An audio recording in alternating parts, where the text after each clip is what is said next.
আজকের কনসার্টে নোবেলকে যে এতটা কাছ থেকে দেখব তা আগে কখনো আশা করতে পারিনি।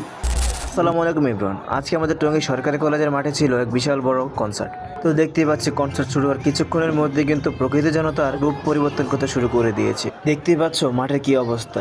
এই পরিস্থিতিতেও কিছুক্ষণের মধ্যে আমাদের মাঝে উপস্থিত হন নোবেল। তো নোবেলকে আমরা বেঞ্চিসেরা রিসিভ যাচ্ছিলাম স্টেজের দিকে।